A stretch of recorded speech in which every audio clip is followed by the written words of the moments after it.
Nunca deixe o seu caráter ser influenciado pela crise que você está passando. Nunca, nunca. Por quê, pastor Leandrinho?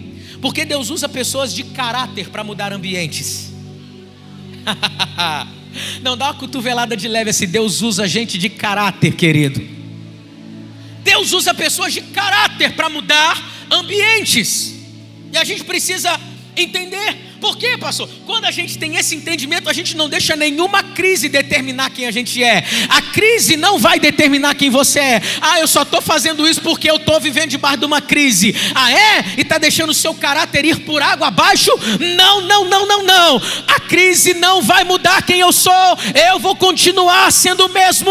Eu continuo adorando, eu continuo exaltando, eu continuo fazendo o que é certo. Não é porque a crise se instalou que eu vou ceder. Não, não, não, não. Não, eu vou permanecer com o meu caráter inabalável.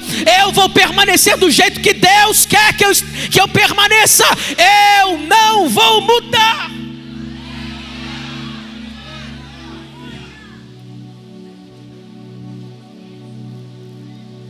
Olha que coisa interessante. Deus olha para esse homem e fala assim: Gideão, Gideão, poderoso guerreiro. Outra versão vai dizer: homem forte e valente. Aí Gideão olha, eu imagino Gideão olhando para trás assim: é outra pessoa, né? Eu, menor da minha casa, minha família é a mais pobre, minha tribo, não dá. Eu imagino Gideão falando assim: peraí, não, guerreiro é o que eu não sou. Sabe por quê? Quando você vai ler o texto, a gente leu, na verdade, você vai ver que Gideão estava malhando trigo no tanque de prensar uvas. Ou seja, ele estava fazendo algo para salvar um pouco daquilo que eles tinham para o sustento, para a necessidade. Num lugar inapropriado, ele ativou o seu modo de sobrevivência. Ele falou assim: opa, peraí, se eu deixar tudo isso onde tem que deixar, os midianitas vão vir e vão destruir tudo. Então eu vou tirar daqui, vou lá para o tanque de espremer uva, e eu vou lá debulhar trigo lá no tanque de espremer uva. Só que ele está fazendo isso, ele está executando uma função de um agricultor. Fala comigo, agricultor. Aí Deus pega, vê esse homem executando a função de um agricultor e fala assim: poderoso guerreiro. Como? Uai! Não dá. É que Deus, Ele enxerga passado, presente e futuro como uma coisa só. Pega isso aqui. O que Ele está fazendo com Gideão? Gideão, um agricultor, Ele está olhando para Gideão e chamando Gideão de poderoso guerreiro. Ele está dizendo o seguinte: olha como é que Deus faz. Ele te chama hoje do que você vai se tornar amanhã. Por quê, pastor? Porque Ele já viu. Não, você não está aqui comigo, você está aqui comigo. Ei, você se enxerga como agricultor, Gideão, mas eu já te enxergo como um guerreiro valente. Você pode ter um olhar inferiorizado sobre a sua própria vida, mas Deus te chama de filho amado. Você pode olhar e falar assim: não, opa, peraí. Deus, o Senhor está dizendo que eu vou ensinar outras pessoas sobre finanças. Eu sou um quebrado. Deus já está olhando para você lá na frente. Você pode estar pensando assim: eu ensinar sobre casamento, ajudar outras pessoas a resolverem problemas conjugais, meu casamento está destruído. É que Deus enxerga passado, presente e futuro como uma coisa só. Quando você ouvir algo de Deus que é incompatível com a sua realidade terrena desse momento, acredite, Ele já enxergou o futuro, Ele já sabe o que vai ser de você. Abrace o que Deus está falando, abrace a visão do céu ao seu respeito. Você se enxerga como fracassado? Deus está te chamando: vamos, vitorioso, levante-se. Não, chacoalha quem está do teu lado aí, fala para ele assim: ei, você é mais do que vencedor em Cristo Jesus. Olha só o que acontece com esse homem aqui, Gideão. Várias pessoas morreram naquela crise que Israel estava passando. Pessoas desistiram, se entregaram à miséria, fome, escassez. Gideão toma essa medida de sobrevivência, mas eu imagino no seu pensamento assim, ó. Eu fico imaginando no seu pensamento, Gideão com medo, sabendo que, naturalmente falando, a família dele é mais pobre, a família dele é o menor da sua casa, reconhecendo isso, mas falando assim, mas parado eu não vou ficar. Ah, mas eu não vou morrer, eu não vou morrer paralisado, não.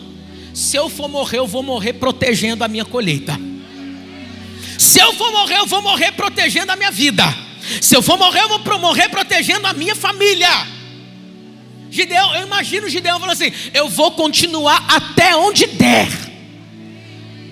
Não dá para eu fazer o serviço do trigo no lugar que tem que fazer? Não, eu vou me esconder então lá atrás, vou lá para o lagar, para o tanque de espremer uva, e eu vou fazer de lá, mas parado eu não vou ficar. Paralisado eu não vou ficar. Agora entenda uma coisa, toda crise tem um objetivo, te colocar medo para fazer você desistir. Toda crise, é verdade. Crise financeira tem o objetivo de colocar medo para paralisar você de desistir de querer mais e avançar mais. Crise no casamento tem o objetivo de fazer você paralisar e pedir o divórcio. Crise na vida da igreja, se você entrar em crise, parar e sair, não estou saindo da igreja. Toda crise. Só que a gente não sabe é que se a gente permanecer fiel e não parar, a crise vai ser o melhor combustível para a gente avançar. A crise foi o combustível que fez de Gideão agricultor, o Gideão guerreiro. Quem está aqui, se não acontecesse, olha, Gideão estava lá, fazendo as mesmas coisas. Então entenda isso aqui.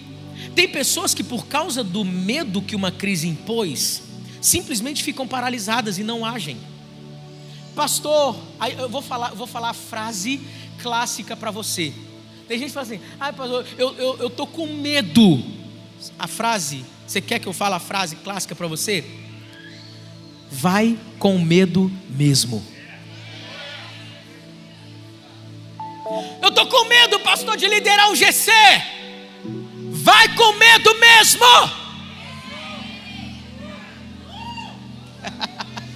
Pastor, eu estou com medo. Eu estou com medo de lutar pelo meu casamento. Luta com medo mesmo, mas não para de lutar. Pastor, eu estou prestes a entrar, eu vi uma oportunidade, eu vou entrar num negócio. Eu estou com medo. Vai com medo, mas vai.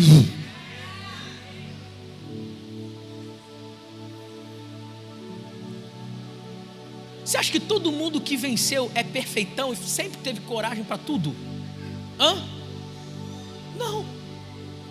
É gente que apesar do medo não paralisou, mas continuou. Vou repetir isso aqui.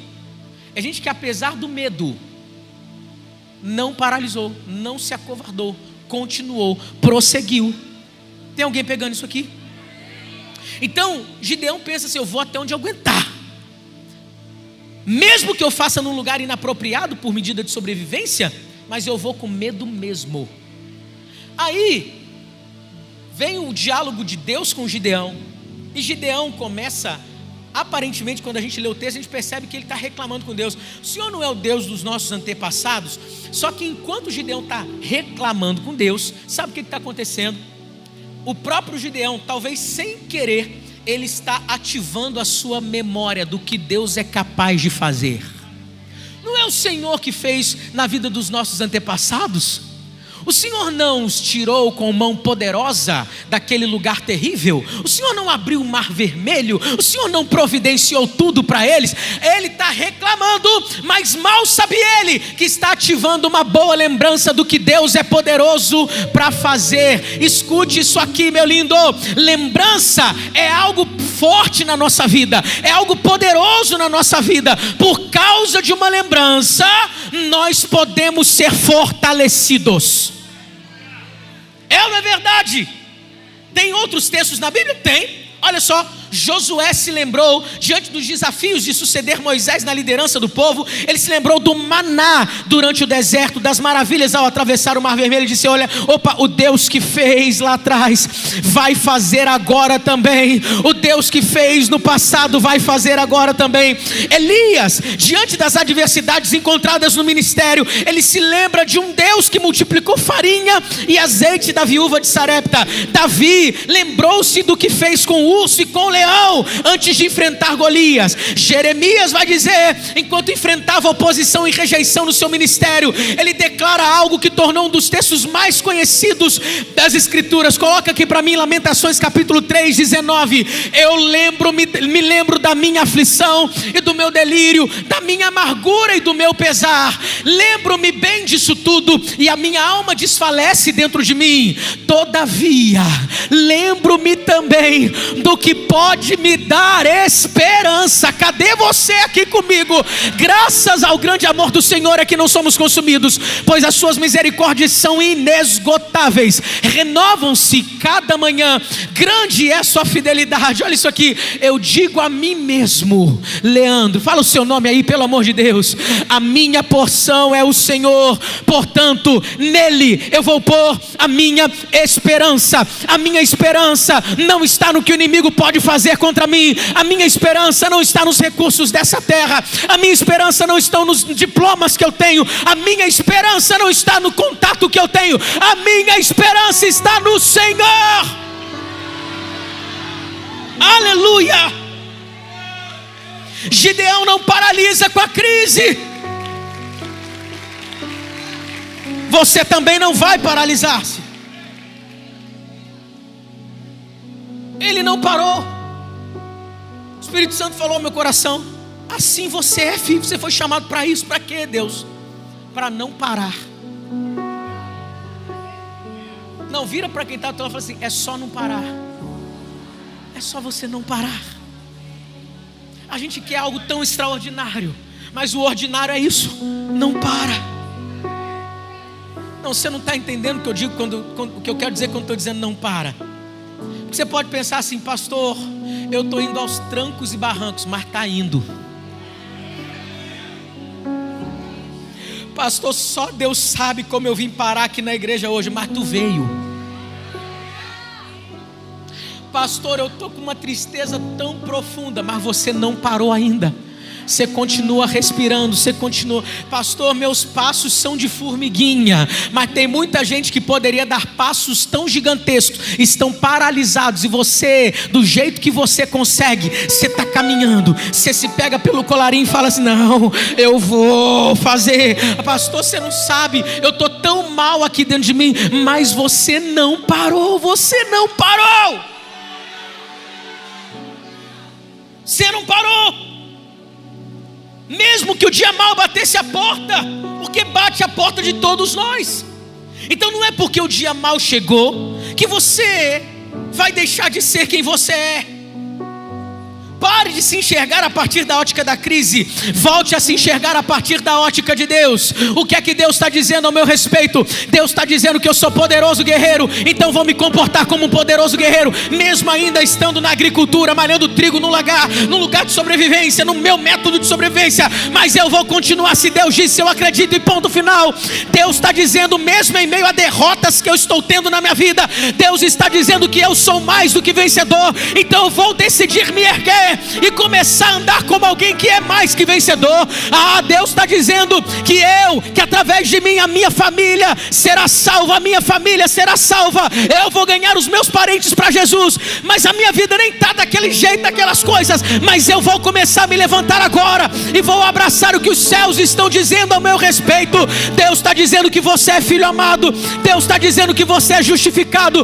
Deus está dizendo que você é muito amado pelos céus, e você vai cumprir a obra poderosa que Ele preparou e te chamou.